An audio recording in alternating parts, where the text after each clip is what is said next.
Michael, I'm the chair of the Housing Appeals Board in New Hampshire.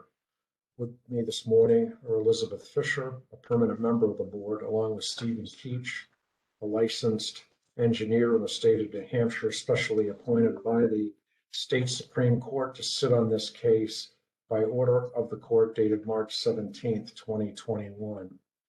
We do not have a permanent surveyor engineer as yet, and as allowed by RSA 679, the Supreme Court is allowed to temporarily fill that position on an as-needed basis. Before we begin, as chair of the Housing Appeals Board, I find that due to the state of emergency declared by the governor as a result of the COVID-19 pandemic, and in accordance with HAB Rule 202.03J and the governor's emergency order number 12, pursuant to Executive Order 2020-04, this public body is authorized to meet electronically. This is a public hearing of Housing Appeals Board case number PBA 2021-01 against the town of Francestown. Please note that there is no physical location for members of the public to observe and listen contemporaneously to this hearing. In accordance with the emergency order, I'm confirming that all members of the board and parties with direct interest in the case have the ability to communicate contemporaneously during this hearing through the WebEx electronic meeting platform. And the public has access to contemporaneously listen to this hearing by WebEx platform or by telephone. All necessary access information has been made available through the Housing Appeals Board website and has also been physically posted in a public space at Johnson Hall, where the Housing Appeals Board is located. The notice for this hearing complies with the HAB rules in RSA 91-A, the right to know law. Anyone who has a problem accessing the hearing should call 271-1198. Again, that's 271-1198, or email clerk@hab.nh.gov. In the event the public is unable to access the hearing will be adjourned and rescheduled. We do have one staff person who will be monitoring the hearing, and that is our clerk, Elizabeth Menard. This hearing will be recorded. We will begin the hearing today by taking roll call attendance of the board. When each board member states their presence, please also state whether there is anyone in the room with you during the hearing, which is required under the right to know law. I'll begin by saying I'm Gregory Michael. I'm present in my office in Johnston Hall, and I am alone. Ms. Fisher? Good morning. My name is Elizabeth Fisher. I am a board member for the Housing Appeals Board. I'm in my office at Johnson Hall, and I am alone. Mr. Keach? Good morning. I'm Stephen Keach, a licensed professional engineer sitting on this case today. I am also in Johnson Hall in a room by myself. Thank you. The matter being heard today is the case of Shattuck versus the town of Francestown, PBA 2021-01. Silence. The only people that need to introduce themselves this morning are the participants and the board members. Good morning, Attorney Little. In any event, this is a subdivision case. It's an appeal of a denial of subdivision by the town of Francestown Planning Board. I will say that the board has received the certified record, the answer of the town in relation to the complaint that was filed by Attorney Billigus, as well as the memorandums and requests for findings. I, along with other board members, have reviewed all of the information that's been supplied by both counsel in this case. I'll remind you that we'll listen attentively to your presentations this morning. We reserve the right, of course, to ask questions for clarification. I remind everyone that the questions are not intended to advocate for either side. The questions are to help clarify any issues the board may have resulting from the matters that have been filed with the board. In addition, it's going to be this board's procedure that after the hearing, in our discussions, since there are three of us, If we're concerned about aspects of the case and we require further clarification, rather than the board guessing, speculating, or inserting facts that aren't facts in making a determination, we reserve the right to recall the parties to have a further hearing. I do this for two reasons. First, it avoids the necessity for counsel, petitioning for rehearings. You can always petition for a rehearing if you believe we've made an error or acting in a way that's inappropriate. And secondly, it's the time frame. By the time people file rehearing requests and responses, and we have a further review of those matters, it pushes our time limit. It's this board's intent to act responsibly and quickly in conformance with RSA 679 in terms of the timeframes that have been provided to us by the legislature in that statute. With that in mind, again, I indicated I was going to allow counsel and their associates. I know that Meridian may be saying something on behalf of the petitioner. That's fine, to 30 minutes. I'll be a bit flexible in that regard. It's not our intention to shut the lawyers off, so to speak, but I expect both parties to be concise, be direct, and state their positions. With that in mind, it is the petitioner's case. I'll allow Attorney Billigas to proceed unless there's any questions from counsel at this time. Any questions by the counsel? I can't hear you, Attorney Billigas. You're on mute or something. I can't hear you. There we go. Can you hear me now? Yes, I Yes. can. Counsel for the town, are you on? Can we hear you? Please speak. No questions. Thank you. Attorney Billigas, are you prepared to proceed? Yes, but first I do have one question, which is I had submitted certain excerpts from the meetings. I had asked Attorney Courtney to stipulate to them, and I haven't heard back. I was just wondering if Mr. Courtney can confirm that I accurately transcribed those sections of the recordings. My understanding was that that this is a certified record review. The town has not assented to the stipulations. We believe the meeting minutes are sufficient. The town's trial memo cites the meeting minutes, and we are not agreeing to the stipulations. I'm going to hear both parties give us their presentations, and we'll reserve any ruling on additional information that we may require. I think that's the fairest way to proceed at this point. So you may proceed, Attorney Billigas. Go ahead. Thank you, Your Honor. My name is Jason Billigas. I represent the appellants and the applicants, Ron Shattuck and Melissa Shattuck. The surveyors and engineers are Meridian Land Services Incorporated, who are also part of this meeting. First, I'd like to go over the facts very briefly. So to review, let's pull up the plan just to orientate everyone to the land. I'm going to try to share.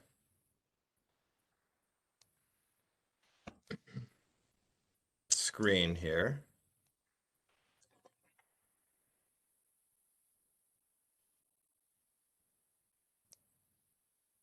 Okay, can everyone see that plan in front of them?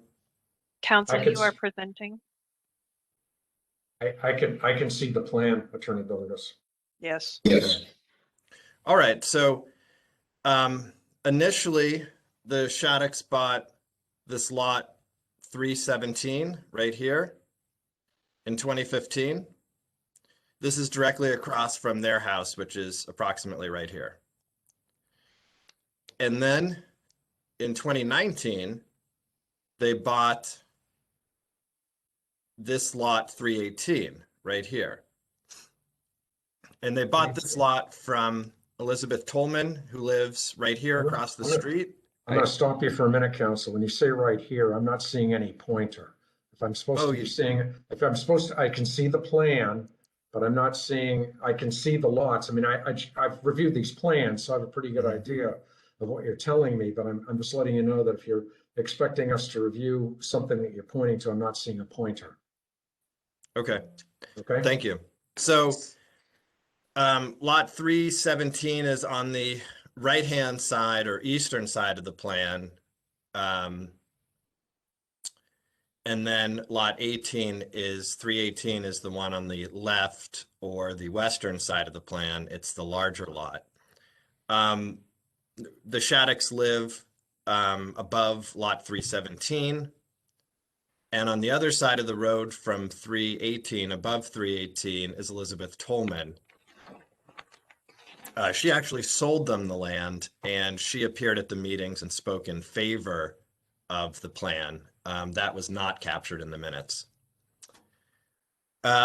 So then in 2019, so they bought lot 17 in 2015, they bought lot 18 in 2019, and they filed an intent to cut, and they cut timber, and they filed the report of cut. The town had no objections. The state had no objections. In fact, they paid tax on the timber that they cut. I'm going to stop you there. I've got one question. So I take it there was Yep. no state enforcement action for some sort of illegal cutting, and I recognize under the statute, I believe the town has enforcement rights if the state doesn't act within 10 days. Am I to assume that neither of those events occurred There was no action by the state, Your Honor, for the town? or the town. Thank you. Proceed. And if you want to look at the documents that I just referenced, they occur on pages 235 through 242 of the certified record. Another thing that they did in 2019 is they did an application for a building permit to build an indoor riding arena on lot 318. And that appears in the certified record directly after the intent to cut and report of cut. So that's 243 and the subsequent pages. It goes on for a while because there's some building plans. So that's 2019. So then a year later, in the fall of 2020, at this point, you know, the Shattocks have 5 children. Their oldest has been married and they're looking to build a house. So Ron and Melissa decide to subdivide 318. The intent is to give each child a lot so that the child can build a house there. As you may have heard, the housing market in New Hampshire is somewhat tight. And this, you know, this would resolve the problem of finding housing for their oldest new family. So they submit the plan that I have up on the screen. If you look at the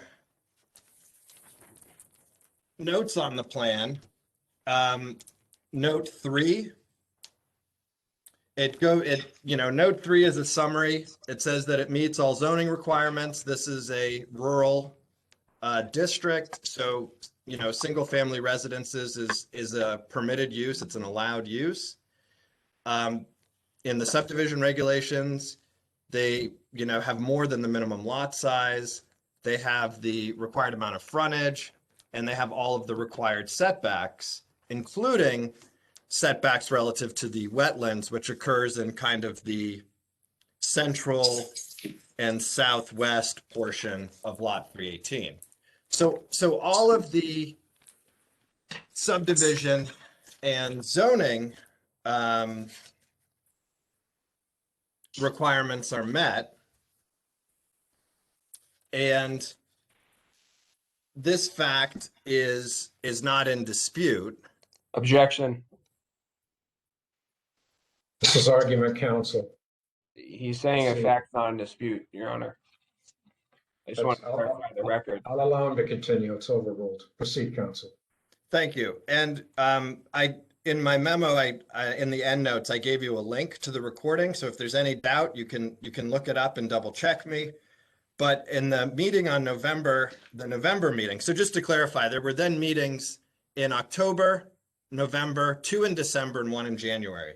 So in the November meeting, 1 hour and 27 minutes into the recording, Planning Board member Sarah Pyle says, "Your original plan as presented is exactly what the voters have approved in the town of Francestown." So based on that, that's the basis for me saying there's no real dispute that it meets with zoning and it meets with planning board regulations. And then as I mentioned before, the abutter to the north, Elizabeth Tolman, she came to the meetings and she spoke favorably about them. And that would be also in the November meeting at 1 hour and 58 minutes if somebody wants to check me. So, and in each of these meetings, the town asked to see additional things. They asked for additional information. At one point, they asked for a buffer between Stevens Road and the houses, and there were going to be trees in the buffer area. That's not a requirement of subdivision. It's an accommodation that the Shattocks made in an attempt to appease the board and to hit the moving target of what the planning board was requiring. And that's why if you look at the certified record volume 2, what you see are 4 plan sets. There's the original subdivision plan, there's an existing conditions plan, and then there's 2 later revisions of the subdivision plan.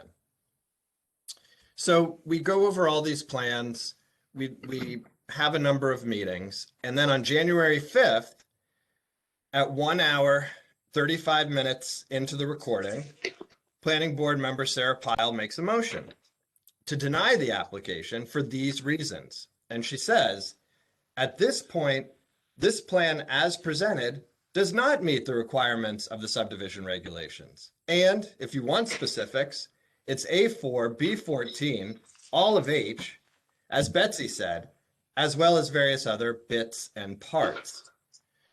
So that's the actual motion. That's what was voted on. So the first thing I'll point out is that the motion directly contradicts the board's prior statements that everything complies with the subdivision regulations. And we'll go into A4, B14, and H more, but it's an error that the plan does actually meet all of those decisions.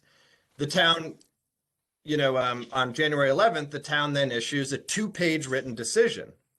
And the written decision covers all of these issues that were never part of the motion that got voted on.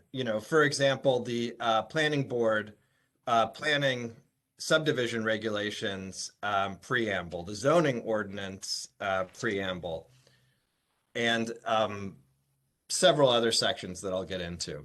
But before we get into the details of the planning board decision, I'd like to take a step back and talk about the law that governs the review of the planning board decision. Now, if there were one case that I would ask you to read, if you would read just one case, I would ask you to read the Trustees of Dartmouth College versus the Town of Hanover, 198 Atlantic 3rd, 911. It's a 2018 case. And this case basically is a very good detailed discussion of the limitations of planning board discretion. So, as you know, the job before you is to weigh the balance of probabilities on the evidence before you, and based on the balance of probabilities on the evidence before you, determine if the planning board's decision is reasonable or unreasonable. So, keeping that in mind, that idea of the balance of probabilities and whether or not a decision is reasonable, in the Dartmouth case, the New Hampshire Supreme Court said, the planning board review does not give the planning board the authority to deny a particular use simply because it does not feel that the proposed use is an appropriate use of the land.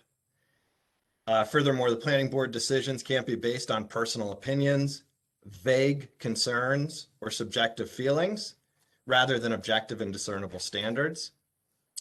Planning board cannot engage in ad hoc decision-making or rely on unsupported claims and adopt a rationale that's not supported by the evidence.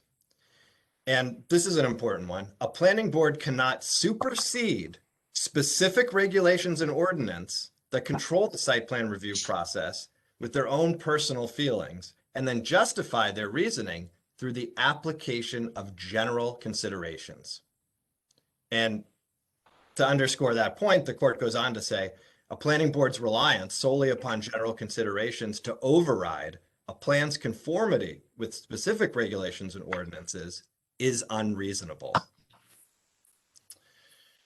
And, in that case, they go on to discuss the reasons for their ruling, such as if if the planning board can basically override zoning, say, oh, yes, this complies with zoning, but we don't think this is an appropriate use of the land, then what is the point of zoning? An owner can not rely on zoning if the planning board can essentially override it in their review process. And so before I get into the details, I just want to point out that what happened in Dartmouth is exactly what happened in this case. So here, the application complied with zoning and subdivision regulations, and it gets denied due to the application of general considerations, such as, the preamble to the subdivision regulations and the preamble to the zoning regulations. So now let's dive into the details of the planning board's decision.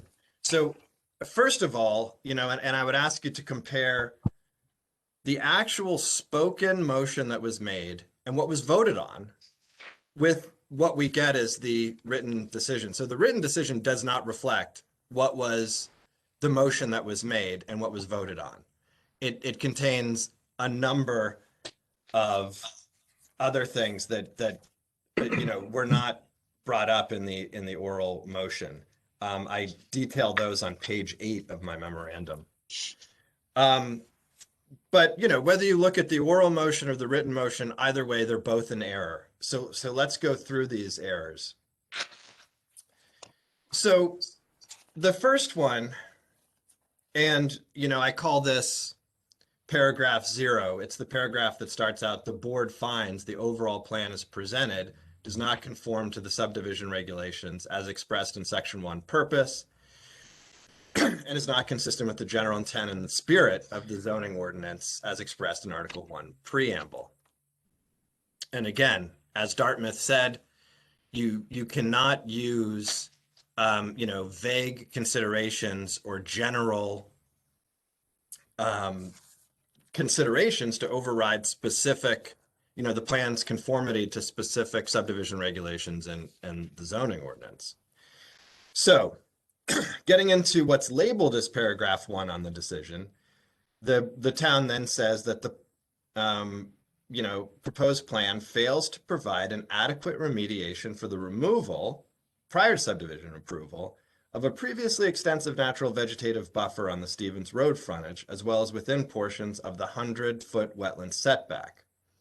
So that's two things. So they're talking about a buffer relative to Stevens Road, and they're talking about wetland setbacks. I'm going to deal with these separately. Let's deal with the wetland setback first, because I think that's the easier issue. So the plan clearly shows the wetlands and it clearly shows the setbacks. You can look at any version of it and it's on any version of it. I'd also point out on any of the plans, if you look at notes 4 and 17, notes 4 and 17 talk about the aquifers and the wetlands and how they're going to be protected as per the town's subdivision regulations. Now let's get into this issue of the buffer on Stevens Road. So one of the Dartmouth prohibitions was ad hoc decision making, which is exactly what's going on here. So where this buffer idea comes from is in actually the zoning ordinance. And the zoning ordinance, Article 5, allows for what's referred to as an open space development. Other towns call it a cluster development. picture, condominium development or something like that. And an open space development is a exception to the subdivision regulations and zoning ordinance that a developer can ask for as an alternative to the zoning ordinance and the subdivision regulations. Let's be clear. This developer did not ask for open space development. The board did not require it. The review is not for open space development. The review is for the zoning ordinance as written and the subdivision regulations as written. So the open space requirements are not applicable in this project. Now, if they were applicable, then one of the requirements in the open space development is the buffer. So in their decision, when the town quotes from the buffer in the zoning ordinance, what they're quoting from is the buffer that's required if you do an open space development, which is not applicable here. Okay. So we've addressed the buffer, we've addressed the wetlands. Let's move on to paragraph 1A in the decision. So they say the subdivision regulation section 5A, A4, preservation of existing features. Couple of comments here. First of all, existing features. This application for subdivision was made in September 2020. The first meeting was October 2020. Therefore, the subdivision application reflects the conditions at that time. If you read the decision, you get the sense that the board is looking at some earlier time. They're looking into the past. They're trying to take some point in the past and say that point in the past, that's the existing conditions. But that's not the case. As I went through in my facts, they, a year before this subdivision application, they did an intent to cut, a report to cut, and a building permit. All were approved by the town. And then a year later, they go to do the subdivision. So the subdivision plan does reflect existing conditions at the time of the application in September 2020. Furthermore, if you look at the plans and you look at notes 13, 15, and 16, the notes expressly say there are these old stone walls here. They are not going to be disturbed. There's certain, wetlands and aquifer, and those aren't going to be disturbed, and they have their setbacks. So the existing conditions are in fact preserved on this plan. The second part of the decision, paragraph 1, subsection A, deals with the buffer. And again, I dealt with that. That has to do with, that comes from an open space development, which isn't happening here. I'll also point out that even though it's not required, the applicants did say, fine, we'll do a buffer. If you look at the later versions of the plan, there is in fact a buffer that's just south of Stevens Road.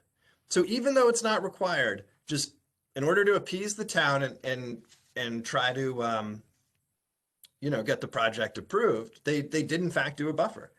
So even though it's not required, it is in fact there. And then the last section of the decision, paragraph 1, subsection A, is again a reference to wetlands, and I discussed this again. The wetlands are shown. The setback for the wetlands is shown. It's the right setback, and furthermore, you've got notes 4 and 17 that deal with protecting the wetlands and the aquifer. Section 2 is particularly confusing in the decision. So section 2 says the proposal does not provide building envelopes as requested by the board, as per subdivision regulation section 5A, 5J. Now, if you look at section 5A, 5J, what it actually says is the planning board may designate a building envelope in which development must take place. So this is the planning regulations, the subdivision regulations, give the planning board the power to designate a building envelope. The planning board did not do that in this case. There was discussion about a building envelope. However, the planning board never said how big a building envelope should be, where it should be located, where it shouldn't be located. There was no guidance whatsoever on that. So the planning board never designated a building envelope. Let's be clear about that. And then they deny the decision, or they deny the application because there's no building envelope. So they did not designate a building envelope, and then they put that as a reason for denial. So that's clearly unreasonable.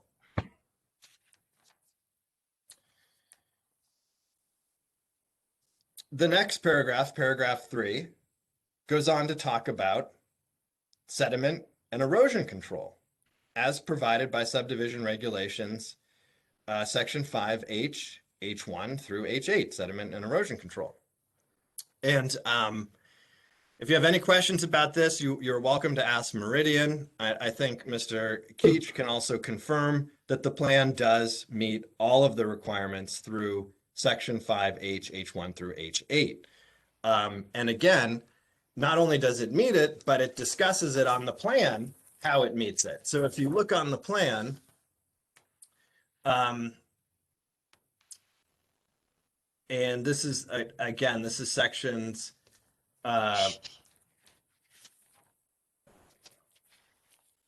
3, 4, 15, 16, and 17.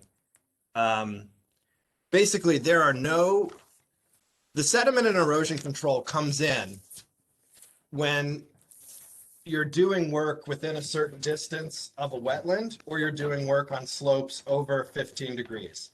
And that's just not the case here. So we don't have the conditions in this plan that would trigger the sediment and erosion control. So to the extent that sediment and erosion control is required in subsections H1 through 18, or 1 through 8, they are in there. However, a lot of those requirements are not applicable to this plan because you are not building, there's no, building within 100 feet of the wetland or on a slope that's 15 Council, you have degrees. 5 minutes remaining. Thank you. Within that, and furthermore, I'll point out just briefly, and you're welcome to ask me questions about this later. If this subdivision were approved, the next step would be an AOT permit, and that would involve sediment and erosion control if needed for the project. So it's, not only is it inapplicable as envisioned, it's premature because if it were approved, it would go to AOT, and that's where you'd get into the specifics of the sediment and erosion control. And then we go to then paragraph 4 of the decision.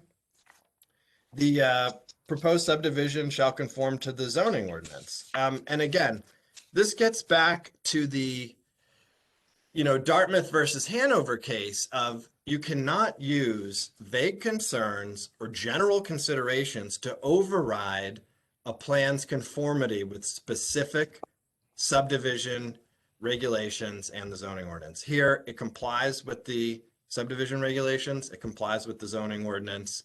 These vague concerns cannot be used to override that.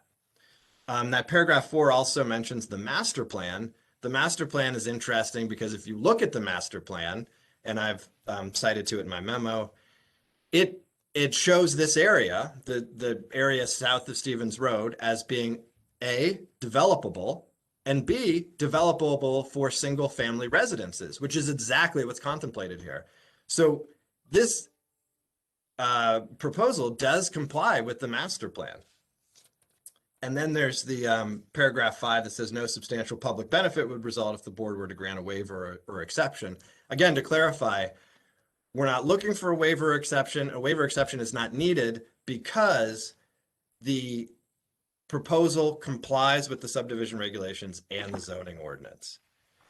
You know, and I'll just kind of point out as a practical matter here, the people of Francestown voted on subdivision regulations. A landowner has a right to rely on that.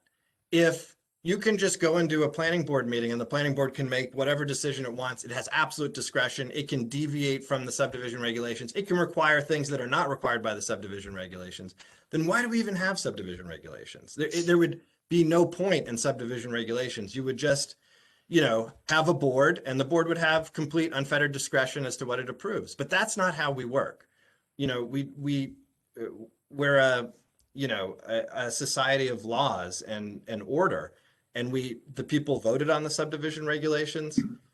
The Meridian and the Shattocks relied on those regulations in creating this application and in the subsequent revisions.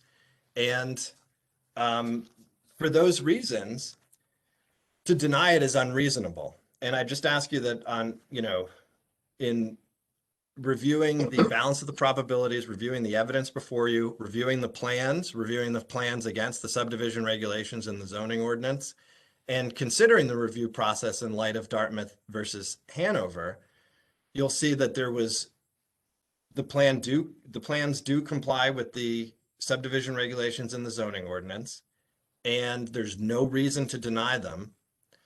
And, you know, these ad hoc decision-making, the vague concerns cannot overrule the conformity with the subdivision regulations and the zoning ordinance.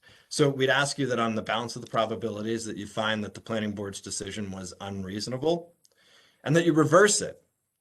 And, you know, I would submit that the first version of the plan complies with the subdivision regulations and should be approved. So I'd primarily ask you to grant the first version of the plan. If for some reason you are not inclined to do so, I would then ask you to approve any of the other versions of the subdivision plan here. Okay. And I believe my time is up. Council, you have Thank- 30 seconds remaining. That's fine. And I welcome any questions the board might have. Thank you, Council. Attorney Courtney? Good morning, board members. I am attorney Michael Courtney. I represent the town of Francestown and the Francestown Planning Board. I believe we have several town officials on this WebEx hearing. I won't waste our time in naming all of them, but I do want you to know the town is present here and is interested in this application. And as an initial matter, planning board members are volunteers, so they spend a lot of time reviewing the application, attending hearings. Hearings went for several hours. So I think that's an important thing to understand. The one of the main issues that's brought up is the motion to deny the application, and it was cited in the town's memorandum. And I think it's important that we talk about that right now, because certified record at 16, I believe, are the meeting minutes of that vote. And I hesitate to quote the entire passage, but I think it's important, because what had happened was a motion was made by a board member. Specific subdivision regulations were cited, and then the agent of the applicant actually asked for a record list of reasons for the denial, and the board went an additional step and explained, cited the preamble, citing the zoning ordinance definition of buffer, and the reason why they gave the applicant additional reasons is because the applicant asked for it. Now, there's a question that the plaintiff is bringing, and that's whether the town is requiring that the zoning ordinance regarding buffers and open space development was unlawfully required to this application. But if you review the meeting minutes, you'll note that the planning board members explained, we're looking for a buffer, and you might want to look to the zoning ordinance because that defines buffer. And the zoning ordinance defines buffer, not just to plant a few seedlings, but to actually install trees that are a couple feet high so that once the development is started or once the houses are up, we're going to have protection, at least some protection that will get bigger over time. So that is an important piece. This was not just the town added additional reasons in the notice of decision. No, there was a hearty back and forth after the motion to deny, and the board explained it. So that's on certified record, page 16. And I will just quote, after the motion was made and and then it was voted on and denied, the meeting minutes specifically say, agent requests record list reasons for denial. The board responded, items listed above among the reasons for denial, which were part of the motion. And then we added subdivision reg section 1 of the zoning ordinance preamble, zoning ordinance article 8 definitions buffer. Board believed they and applicant had achieved understanding of what a buffer would do to protect the view shed and maintain integrity of neighborhood. Applicant states plan does so. Board states plan as presented neither meets the zoning ordinance definition of buffer, nor Conservation Commission report guidelines relative to buffer, nor Stop you here, counsel. Is a buffer required under the zoning ordinance?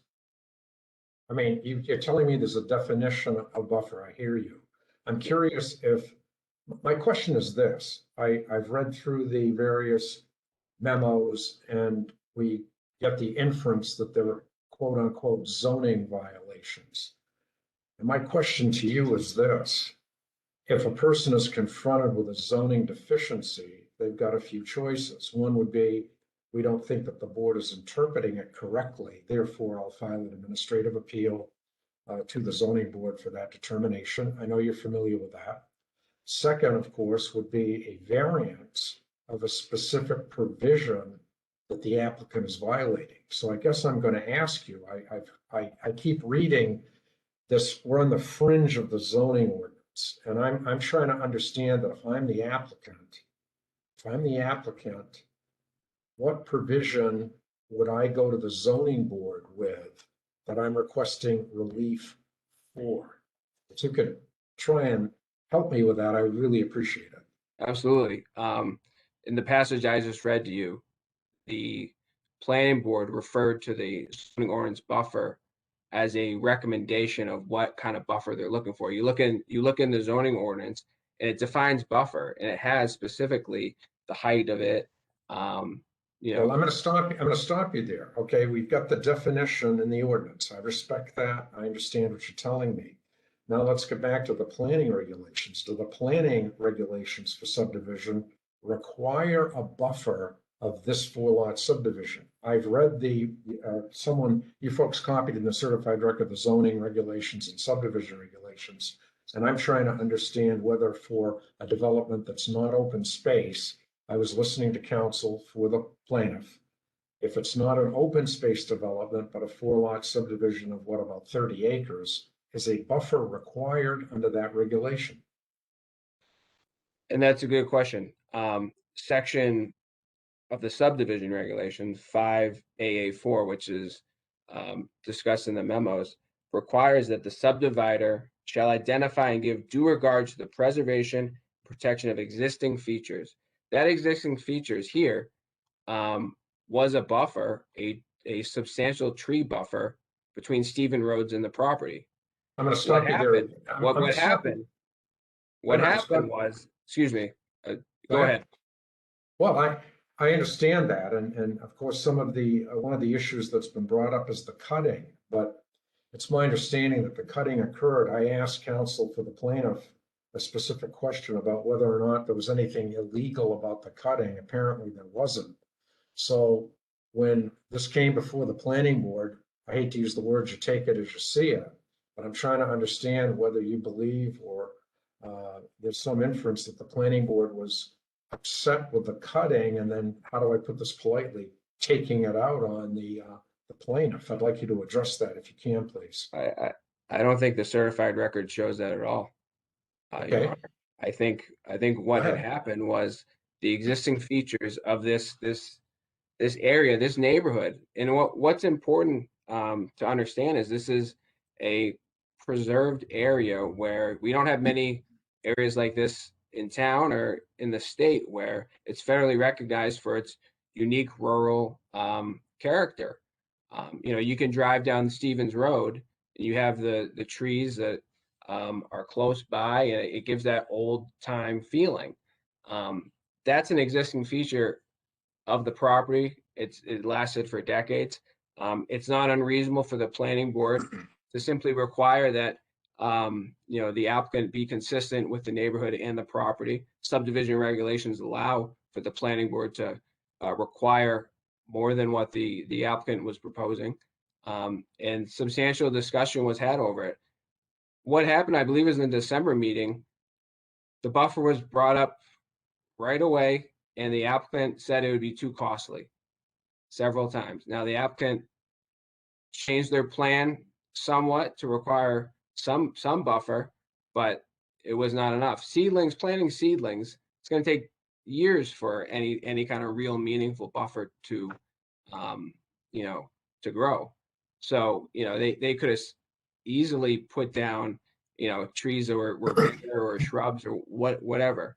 But they're allowed to go back to the planning board and present something that's material different or responsive to the planning board's concerns. I want to note that Sarah Pyle, her statement, which was that this is what the regulations or the town wants, and that's true. The board has never said the use is not permitted. The use is permitted. There's no question about that. The board is just trying to make sure that it's consistent with the neighborhood. And this is a unique neighborhood. And if the plaintiff is going to clear cut the entire property, the subdivision regulations require that he put up a buffer to complement what was already there. Now, if this board is going to interpret as a matter of law that existing features means a developer can clear cut a lot and further into the development and then claim that there are no existing features except for the clear cutting, that would really render meaningless the subdivision regulation. Let me stop you there for a minute. Let's assume this, that 2 years ago, the Shattocks cleared the land, I'll assume legally. I'm making that assumption. There's nothing in the record, and I asked counsel with the plaintiff that question, whether there was any violations. The Shattocks then sold the property to me. And then I appear, I'm the new guy on the block, I own the land, I take it as I found it, the cutting has occurred, and I come in with my full lot subdivision, the same thing that is currently before the board. I'm just curious, is it different because I'm there versus the Shattocks being there? And I'm trying to, again, pin down where there is a specific violation of the subdivision regulations. Well, I want to understand that, please. Yeah, I think that's a good point. You mentioned if you bought the property 2 years ago. Correct. You didn't buy the Correct. property and it wasn't 2 years ago. It was shortly after they cleared it for the development purposes. And they cleared it under the agricultural provision, I believe. And now they're putting 4 homes on this property and subdividing, in addition to a substantially large riding arena. So it's not within this board's jurisdiction about whether they violated the AOT or the clear cutting. That's really not an issue for this board. I will also note that the plaintiff claims that it's a taking, unconstitutional taking in their memorandum. First, 679 does not give this board the authority to rule that there's an unconstitutional taking and then award damages. Second, it's not a taking if you can use your property. You can simply use it by coming back with a more responsive plan, or they're already using the property. They have a riding arena, and this is not an unconstitutional taking, but the board should not go there or has to go there. I don't believe the applicant is asking the board to define it unconstitutional, but it is an issue that was raised. Well, you still haven't answered my question. I'm trying to find out what section of the subdivision regulations require this buffer. Section 5A4, Okay, thank you. existing features. Thank you. Go ahead. With respect to the Dartmouth case, it's distinguishable from this case, and I do encourage the board to read it if you're not familiar with it. In that case, one of the main issues the planning board had was whether it was an athletic complex that was getting built, some training for Dartmouth, and the building was a certain height, and the neighbors were complaining that it would cast a shadow on their properties at certain hours of the day. But what the evidence before the board had was an expert report saying, there's already substantial trees, kind of like a buffer, and the shadow from the building cannot be reasonably concluded that it will add to that shadow. There's already trees up there. This is different. We have existing features. We have numerous trees that were cut down on Stevens Road. It is reasonable for the board to simply require a buffer. Apparently, the applicant understood that a buffer is needed because they offered one. They just had to provide a better one.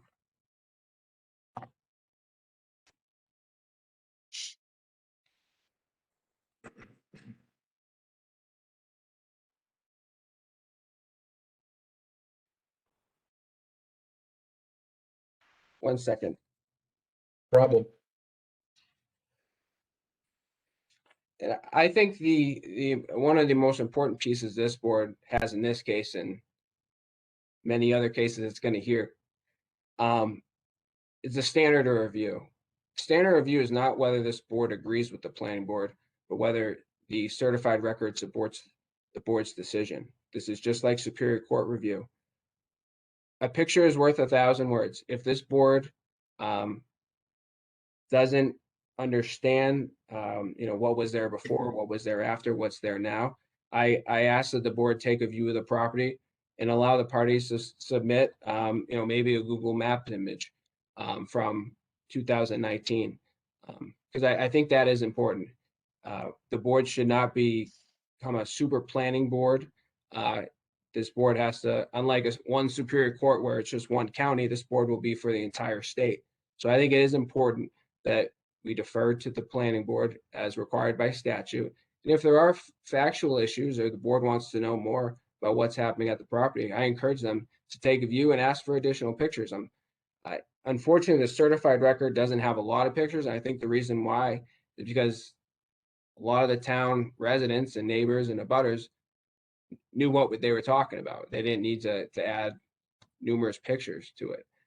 So I would ask that the board, if it has any questions about pictures or wants to go on a view, let's see what the property looks like. Let's see what Stevens Road looks like. I'm not sure we have too good an idea right now. And the planning board regulations, subdivision regulations, do allow for considerations of this buffer. And if the board has any question, I'd be happy to answer them. Thank you. I appreciate that. Any brief rebuttal, counsel? Yes, thank you, Your Honor.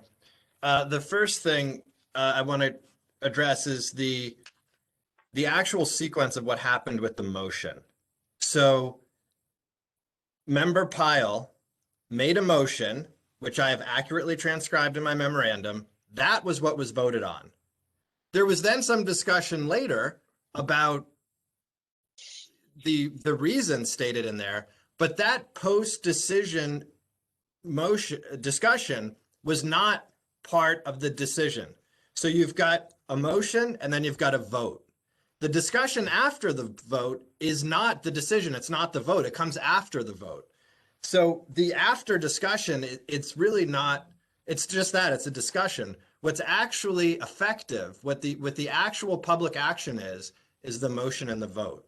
And as I've shown in my memo, that, you've got what was actually said, and you've got the written decision that doesn't reflect it. But regardless, leaving that issue aside, both are in error, as I went through. Buffer. There was we hear this buffer again.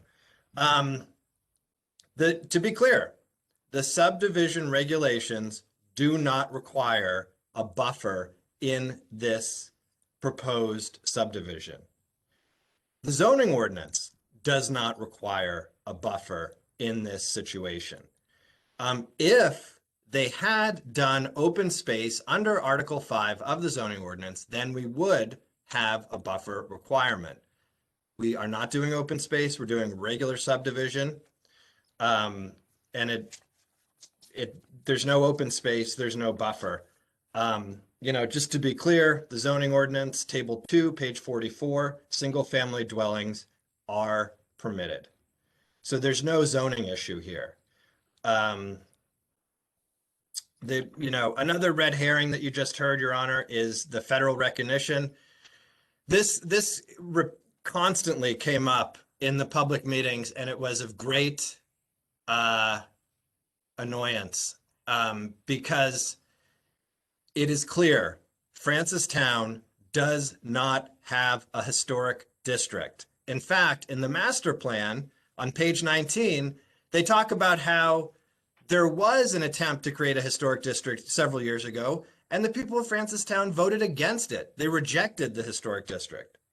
Now, do you remember when I pointed out the neighbor to the north, Elizabeth Tolman's house? Her house is on the National Registry of Historic Places. That registry, if a house gets listed on it, first of all, there's a certain prestige. And then also, the property is available for specific tax credits and grants. So the National Register of Historic Places is primarily a funding source from the federal government to preserve historic places. It is you made that clear in your outline, Okay. counsel. I don't know All that right. that's really relevant to the end all be all of this case. I know there were concerns expressed by the town, and justifiably so. The town is concerned about the use of its property, but I think you made that quite clear in your memo to me. I don't think I or the other board members, I don't mean to speak for them, have questions about that issue. Okay. Thank And then you. the last thing, Your Honor, is, you asked, show me a zoning violation. Town's council couldn't identify one because there isn't one. There is no zoning violation here. There's no need to appeal to the zoning ordinance. There's no need to seek a variance or special exception because we're doing a single family residential development that is allowed in this zone. No variance, special exception required. You asked council to identify a subdivision regulation violation. The only thing council identified was section 5A4, which says the subdivider shall identify and give due regard to the preservation and protection of existing features such as trees, scenic points, brooks, stone wall streams, rock outcroppings, water bodies, aquifers, public areas, historic landmarks, and other natural resources, which we did. The plan shows all those. You can look at the plan yourself and you can see them.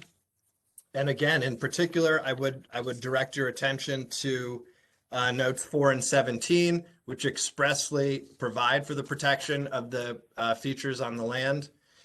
And, to get back to the Dartmouth-Hanover case, what happened in Dartmouth and Hanover is there was a road. On one side of the road was where Dartmouth wanted to build an athletic complex, and that was in the industrial zone. On the other side of the road was a residential area. And the people in the residential area was saying, hey, this indoor athletic complex is inconsistent with our residential neighborhood. And that's where the error occurred. And the court said, no, you cannot, the appropriate zoning here is industrial, and it complies with industrial. We don't care about the neighboring zoning district. And if a landowner has to think about not only the zoning requirements of his land or her land, but also other zoning requirements in other districts that might be applied on an ad hoc basis, that would render zoning obsolete. It would render it, pointless. And, you have that very same situation here. This is in the rural zone. The rural zone expressly permits single family residences of that, with lots of at least 3 acres, which is what we've got here. Council, you've made that clear. If there's any specific additional rebuttal to what council for the town has provided, apart from that, I don't need a re-argument here. That's all from me, Your Honor. Pending your questions. Thank you. That's all from me. Attorney Courtney, I'm certainly going to allow you brief follow-up as well, sir. Go ahead. Thank you. I would No just problem. like to reiterate that the memorandum is incorporated into this argument. I'm not going to reiterate everything that's said in there. And the heart of this case is the character of the neighborhood. And what was mentioned by the applicant's attorney was that this federal recognition. Well, that guides the board to understand the character of this neighborhood, Stevens Roads, and the buffer requirement. So it's just not some kind of throwaway. Oh, they great in 1980, the federal government gave them some recognition. No, that's put in the record to explain to this board what are the facts on the ground. So I think that's an important piece not to be overlooked by this board. That's all I have. We appreciate that. Well, we've heard arguments from counsel. We've got your memorandum. We'll take under advisement the view. That's something I'd want to discuss with the other members of the board. I'm not going to unilaterally make that decision. I don't know that I need further supplement of the record. I'll take that up with the board members in our own private consultations. As I mentioned, if we've got concerns or questions, we reserve the right to reconvene this hearing. We want it to be fair, full, and complete. I can't emphasize that enough. We're not going to, again, be suspicious as to what happened. We're trying to find out what happened and apply the appropriate law to this particular matter. Now, any further questions by counsel before we close this up? Questions? No, Your Honor. No, Your Honor. All right, thank you very much for all of your attendance and participation today at this hearing. We appreciate your time, and we'll be working through this as quickly as we can. Have a good